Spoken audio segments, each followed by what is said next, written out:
UFC Fight Night Vegas 85, Dolidze versus Imavov takes place this weekend, and I'm going to go through the entire card, starting with the early prelims, ending with the main event, giving my prediction and breakdown for every single fight on the card, starting with the early prelim opener of Thomas Petersen versus Jamal Pogues. Neither of them are heavyweights. They're both fat middleweights that have no discipline whatsoever. It's an absolute embarrassment to the sport that we have to see these guys here yet again. But I'm going to have to go with Jamal Pogues, funnily enough, which is crazy to say. But Thomas Petersen, I mean, the last guy that he beat on the Contender Series was literally a gelatinous blob of a melting human that he managed to get down and submit in the second round.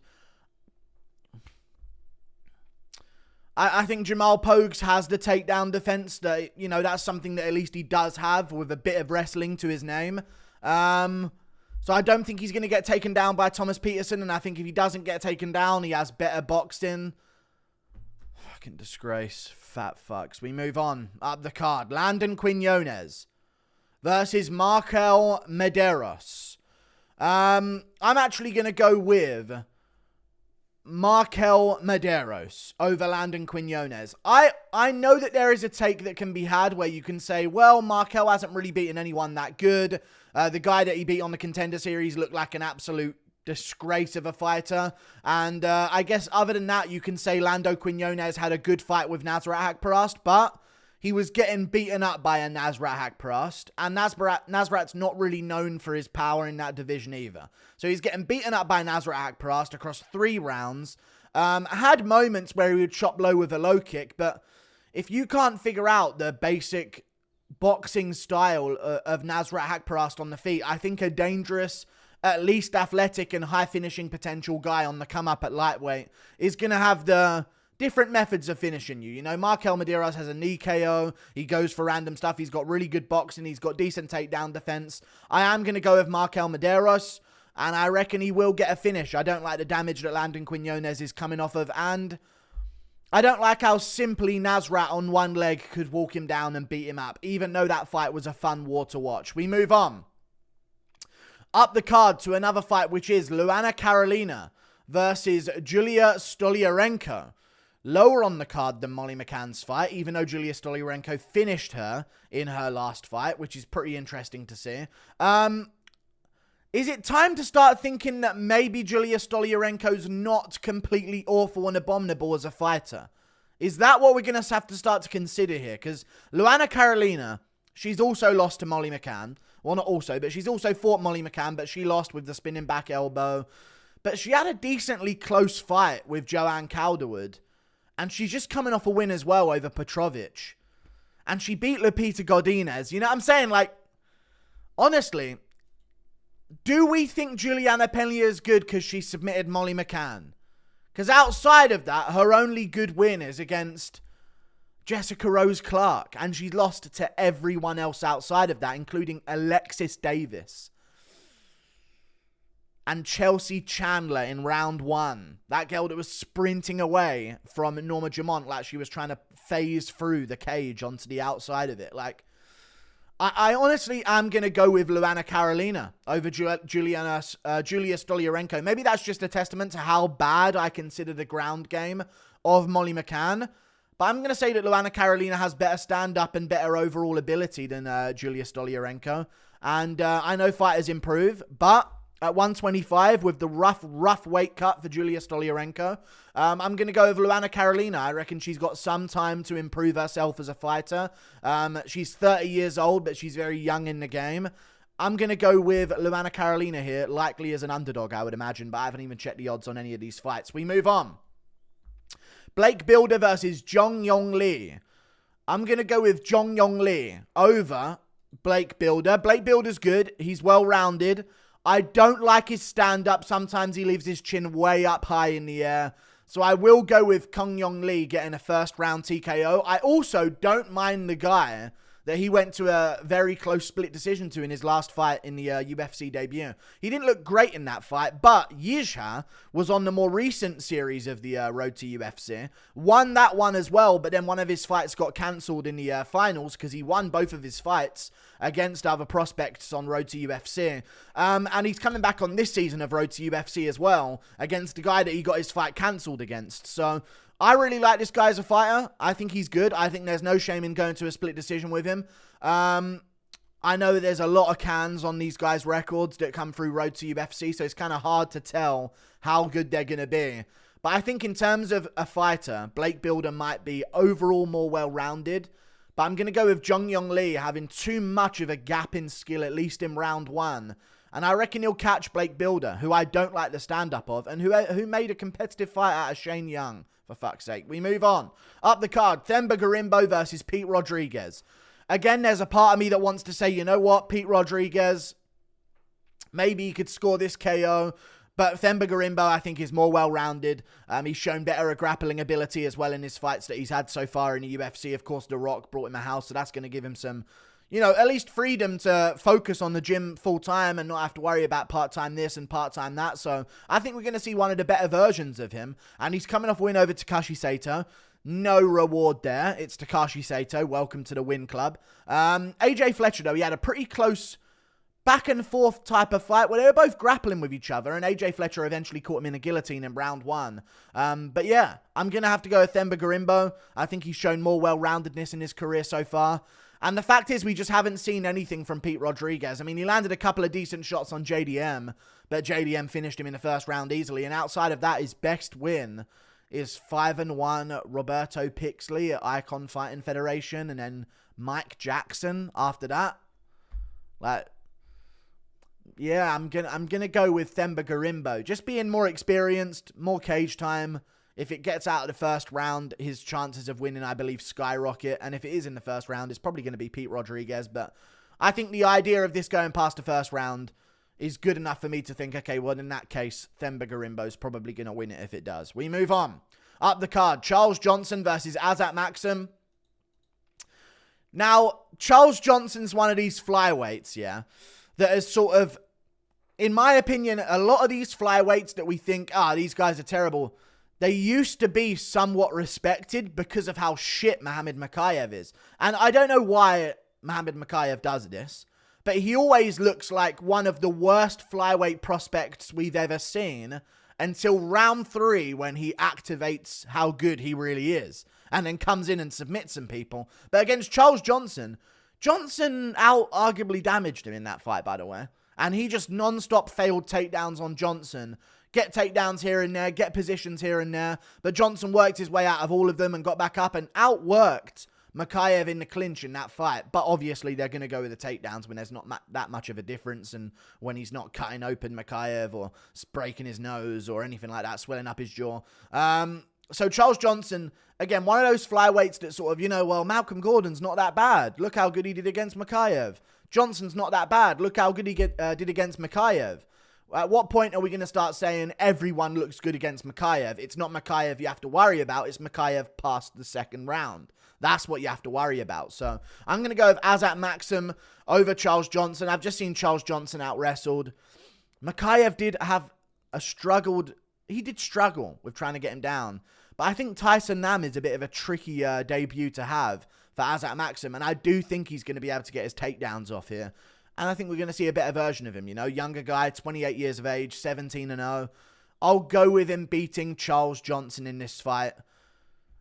Yeah, I'll go Azat Maksum. I think he's got all the momentum right now. Charles Johnson's had a few injuries in his career. I remember his leg was messed up after a certain fight, and he had another injury that he had to battle back from. And he's had a lot of losses in a row right now, 3 in a row on the trot. I don't like that. So, yeah, I am going to side with Azat Maksum here, getting the job done. We move on. Molly McCann versus Diana Belbita.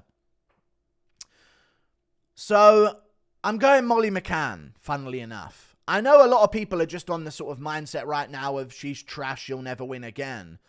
But Diana Belbita is not capable of inflicting damage on another human. I was watching back her fights. She's not capable of inflicting damage. Hear what I'm saying to you here. There is not a chance. I'll go for a record right now. She don't have a TKO win. Nope. Ah, fuck off, she does. How terrible must she have been, right? She was 0-0 at the time. Wow, she really did have a massively padded record coming up. That's actually crazy. Look how padded this beautiful woman's record is. Pathetic behavior, honestly. But I think that Molly McCann is tough enough, aggressive enough. And I think that's going to be the difference if they strike with each other, which they're going to do. Diana Belbita, I don't think is going to expose Molly McCann in the grappling. I don't see Molly McCann shooting any takedowns here. I think we see a scrappy-ish fight with like a worse version of Yeong Kim. I'm going to put that one out there. I think she's like a worse Yeong Kim with less pop behind her shots and worse boxing ability and less reach. So I'm going to go against Diana Belbita. I'm going to go with Molly McCann being a little bit more aggressive and manly in the pocket. And I think that's going to get her the job done with a little bit of a power advantage. So I'm going to go Molly McCann. Fun scrap, 30-27. We move on. Up the card, Gilbert Urbina versus Charles Radtke. As much as it pains me to pick against my boy, Based Radtke, he was the one who inspired Manel Cap's move. You know what I mean? That made Manel Cap the superstar and GOAT of the sport that he is.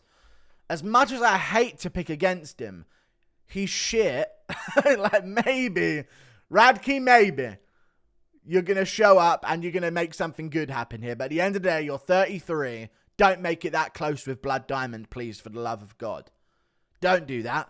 Hey, out-wrestle Blood Diamond, please. He's 70 years old, and we all know it.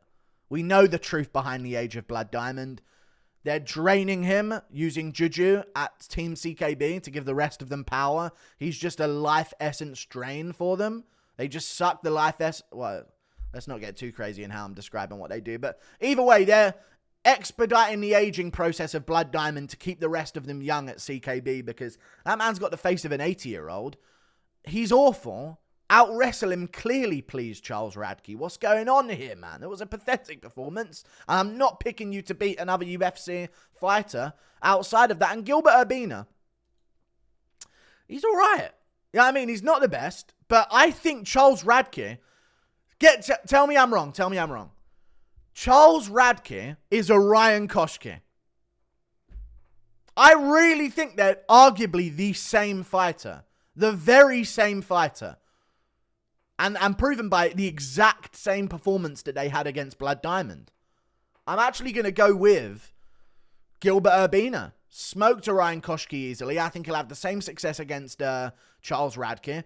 And I think losing to Brian Battle's not too bad of a thing. And other than that, what's his other loss? Sean Brady by decision on the come-up. So I'm going to go with Gilbert Urbina. I think he'll make the improvements and I think he'll finish Charles Radtke in round 2. We move on. Up the card, Aliaskhab Khizriev versus Makhmud Muradov. Now, I'm waiting to pick against this fat fuck. If you don't know, the reason why we haven't seen Khizriev in the cage recently is because he recently became morbidly obese. Don't know, maybe he was injured and just eating while he was injured, but I swear to God, this dude went from whatever he walks around at, 200 pounds in shape, to about 280 pounds.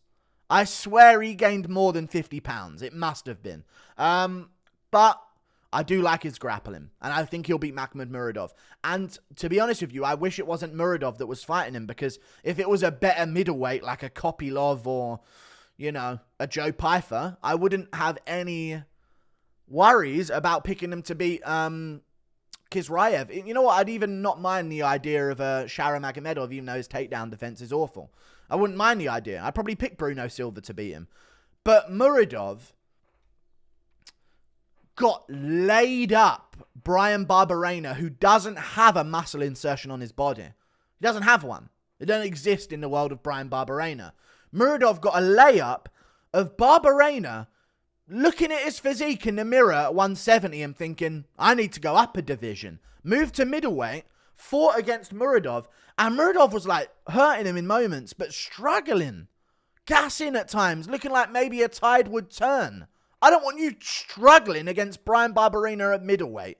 So I don't care how fat Khizriev was. If he shows up in shape, he'll get down Muradov and he'll sub him, I think. So I'm actually going to go with... I'm going to go with Khizriev. I think his grappling is going to be the difference. But I wouldn't be surprised if Muradov wins. Khizriev is fat and overall kind of shit. So we move on. Up the card, Viviane Araújo versus Natalia Silva.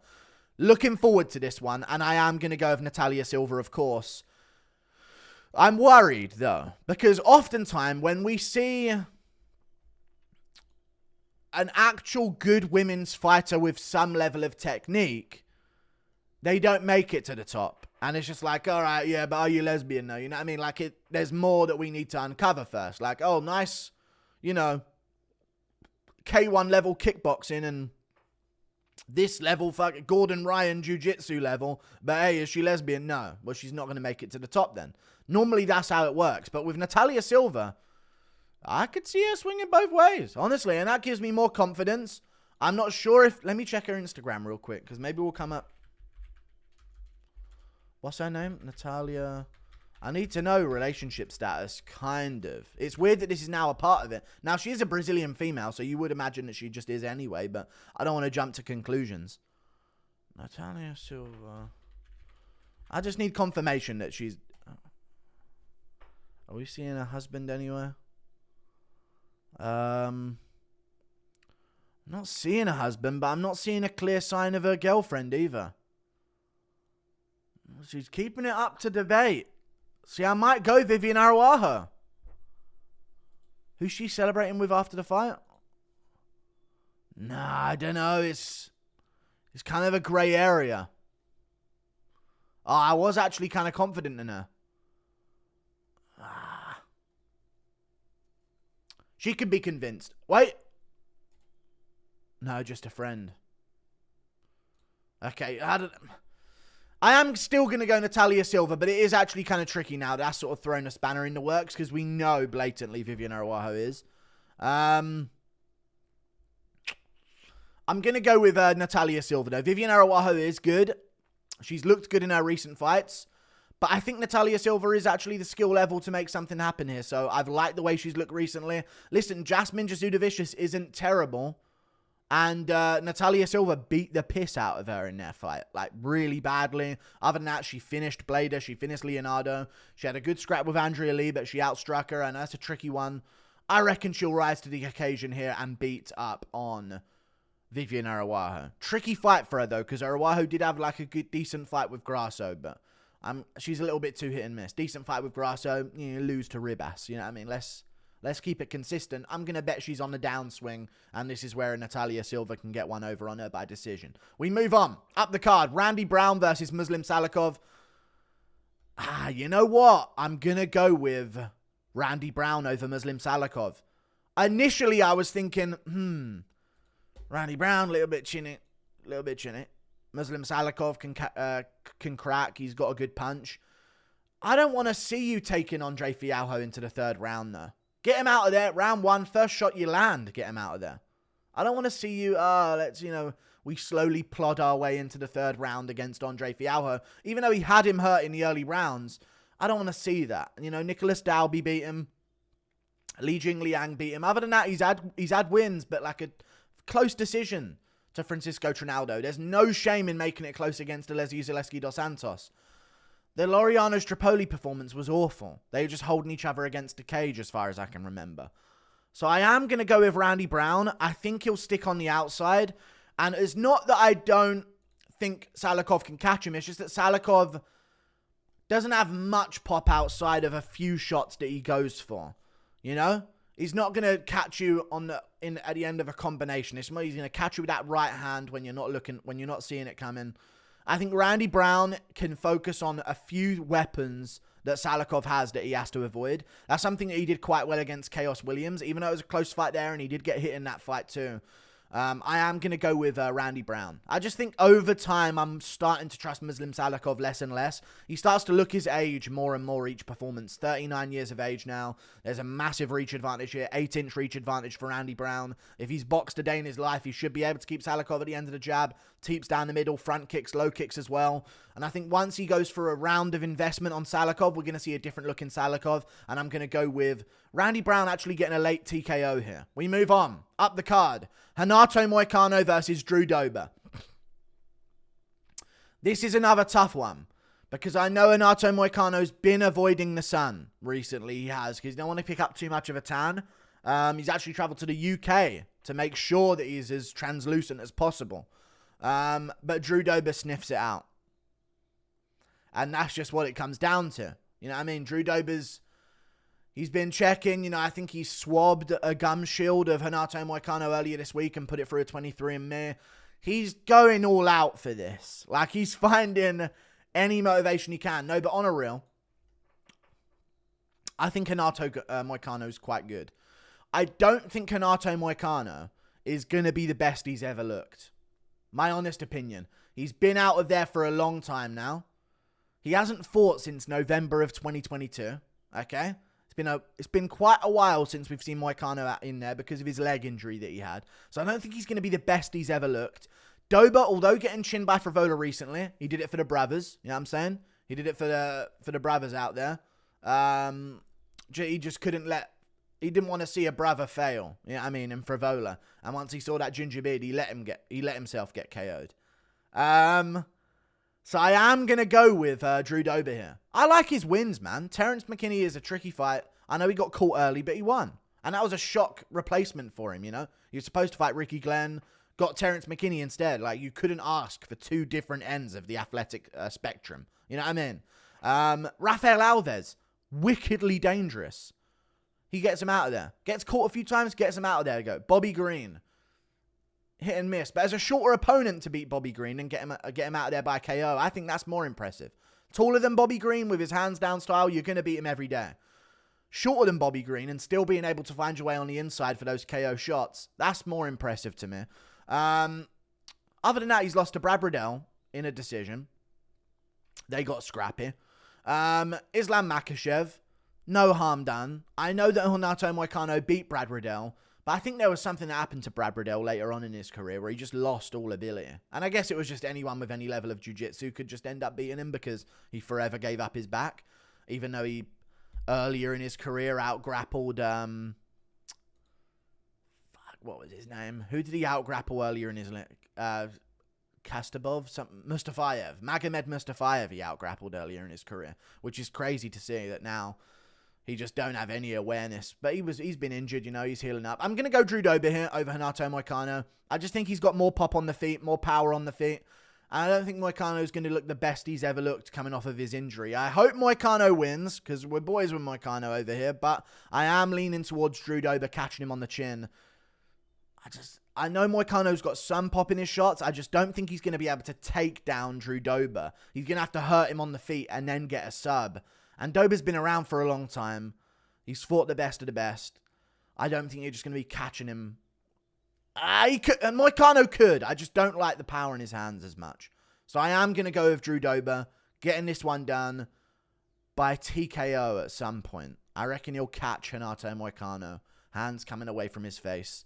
Very Korean zombie-ish. We move on to the main event. Roman Dolidze versus Nassourdine Imavov. I'm going to go with Nassourdine Imavov over Roman Dolidze. I have actually had thoughts about this fight for a long time. Not in a weird way, but just in like, at some point these two might fight each other, and I will go with Nassourdine Imavov when it does happen. Were they maybe supposed to fight each other before? Is that why I'm having these thoughts? No. But either way, I've always looked at the division and thought, so who do you guys think would do good against this guy and this guy? And I thought Nassourdine Imavov would be able to get one over on Roman Dolidze for a long time. Roman Dolidze has a problem in his game, in my opinion. He's a slugger on the feet. Winging hooks back and forth.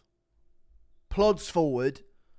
Not going to be showing off any great footwork. If you have any level of footwork, very important here because we saw this in a Jack Manson fight. If you have any ability to move backwards well in a fight, you're going to just school Roman Dolidze. Vettori's also a very ploddy guy in the middleweight division. And that's why that fight was so close, because Vettori, no talent, all the hard work in the world, respect for his hard work, but the talent Yeah, I mean, we're never seeing a head kick out of him that looks good. Roman Dolidze, Vettori was a close fight, but then you look at Jack Hermansson, who Vettori outstruck in their fight. Jack Hermansson just moved well on the back foot. I have no idea why he shot takedowns, because he was clearly dominating, and he almost got subbed immediately in the first round when he got a takedown. But he kept shooting them because fighters don't have brains. They're all mushed up there. Roman Dolidze, though, has a problem when people have good footwork on the back foot. That is Imavov's game. And this is why he actually gave Strickland some problems. And people say, well, Strickland wasn't prepared. It was like 3 weeks after Strickland fought Jared Cannonier. He wasn't getting off the couch. It's not like he took too much damage against Cannonier. I think he had a bloody nose, and that was it. Got back in there, maybe had a week off. I think he took it on a week's notice. So maybe he did blow up and wasn't in the best of shape, but it's not like he was off the couch. He just had a full training camp for Jared Cannonier. And Imavov looked good in that fight. Why? Because he's all right moving backwards. And he can move forwards and fight on the inside as well. He was catching Strickland with elbows in the clinch. I think Dolidze's dangerous on the inside because he's weird. He's got that weird strength that a lot of these Caucasus fighters have. Don't move around a lot, them lot. Either way, he's got that weird strength, this Roman Dolidze guy. Wicked grappling ability. But I reckon Nassourdine Imavov's wrestling that we've seen. Dude, this guy's taken down Chris Curtis in their fight. You know? He was getting takedowns on Chris Curtis. In my opinion, that is impressive for a grappler to do. So I think he has the wrestling ability to keep it standing at least. And if he does that and just plays on the back foot, I reckon he will over time just work Roman Dolidze and beat him up. Now, maybe Dolidze eventually gets one over on him in the later rounds. But it's not like we've seen amazing cardio from Dolidze in his career. Especially if someone's actually stinging him like Imavov will down the pipe and with front kicks to the body and low kicks as well. So I'm going to go with Roman Dolidze losing this fight. I'm going to go Nassourdine Imavov gets this one done. I'll say 3rd or 4th round TKO for Nassourdine Imavov. I reckon eventually Dolidze will get 2 beaten up, 2 open, and he'll get caught down the pipe with an Imavov 1-2. See you later. Goodbye. Toodle pip.